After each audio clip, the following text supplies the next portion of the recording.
আসসালামু আলাইকুম। আশা করি সবাই ভালো আছেন।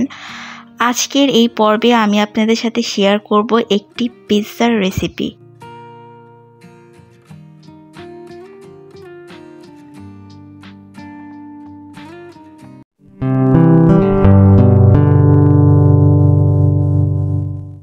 প্রথমেই পিৎজার ডো তৈরি করার জন্য নিয়ে নিচ্ছি হালকা কুসুম গরম দুধ। 1 চা চামচ চিনি দিয়ে ভালোভাবে মিশিয়ে নিব।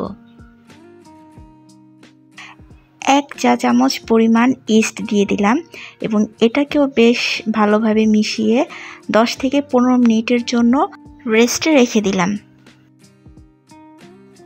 10 মিনিট পর ফিরে এসে এখানে আমি পরিমাণ মতো আটা, লবণ এবং তেল দিয়ে ভালোভাবে মথে আবারও 1 ঘন্টার জন্য রেস্টে রেখে দিব।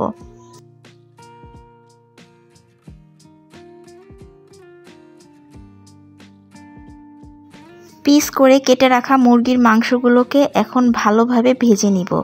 এই অবস্থায় আমি প্রথমে লবণ দিয়ে হালকা ভেজে তারপরে সামান্য আদা এবং শুকনো মরিচের গুঁড়া ব্যবহার করেছি।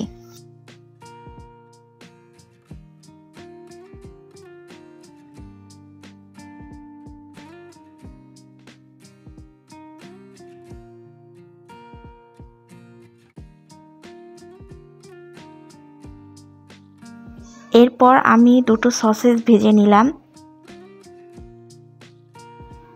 ক্যাপসিকামটা আমি লম্বা লম্বা করে কেটে নিয়েছি। আপনারা এখানে যে কোনো শেপে কেটে নিতে পারেন, এটা আপনাদের ইচ্ছা।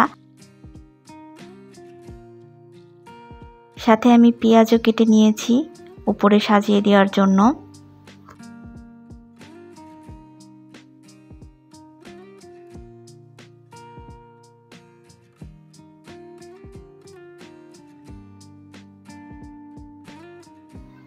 পিৎজার ডোটা আমি আগেই রেডি করে রেখেছিলাম, তাই এখন আর এখানে বেশি একটা সময় নষ্ট করব না।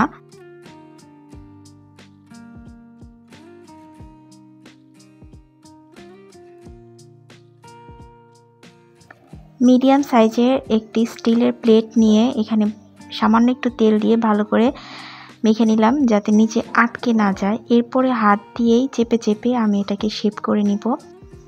এরপর কাঁটা চামচ দিয়ে আমি এভাবে ছিদ্র করে নিব। আর আপনার যদি কার ওপর রাগ ক্ষোভ থাকে তাহলে কিছু সময়ের জন্য মনে করবেন এই আটাটা হচ্ছে সে, তাহলে দেখবেন আপনার কাঁটা চামচের ছিদ্র করার স্পিড বেড়ে যাবে।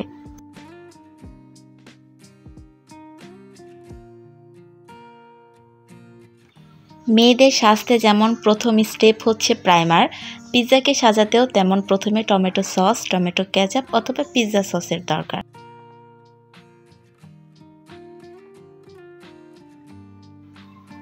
টমেটো সসটা দেওয়ার পরে আমি হালকা চিজ দিয়ে দিব, আর এটা হচ্ছে মজারেলা চিজ। এই চিজ দেওয়ার পরে আমি ক্যাপসিকাম, পেঁয়াজ এবং চিকেন, সসেস এগুলো দিয়ে মনের মাধুরী দিয়ে পিৎজাটাকে সাজিয়ে নিব।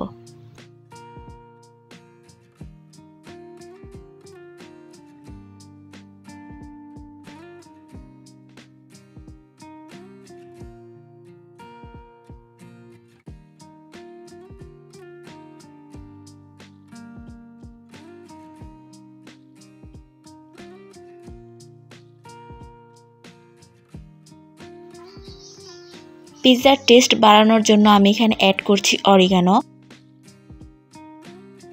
একদম লাস্ট স্টেপে এসে আমি এখানে আবারও চিজ দিয়ে দিচ্ছি। পিৎজায় যত চিজ পিৎজার টেস্ট তত বেশি হবে, এটা আমার ধারণা। এরপরে আমি ওভেনে দিয়ে 15 মিনিটের জন্য রেখে দিব। আর এরই মধ্যে আমি একটা মেয়োনিজ বানাবো, যেটা আমার আম্মুর খুবই পছন্দ হয়েছিল। মেয়োনিজের রেসিপিটা অন্য এক সময় শেয়ার করব। এই হচ্ছে আমার পিৎজার লাস্ট লুক। আর একটা কথা, আমি কোনো শেফ না বা একদম পাক্কা রাঁধুনিও না। আমার জীবনের দৈনন্দিনে আমি টুকটাক যা রান্নাবান্না করি সেটাই আপনাদের সাথে শেয়ার করি। ভিডিওটি ভালো লাগলে চ্যানেলটি সাবস্ক্রাইব করবেন এবং একটি লাইক দিবেন। আপনাদের একটি লাইক আমার এই ভিডিওটি অনেকের কাছে পৌঁছাতে সাহায্য করবে। আজকের মতো এখানেই শেষ করছি। সবাই ভালো থাকবেন, সুস্থ থাকবেন। আল্লাহ হাফেজ। শেষ।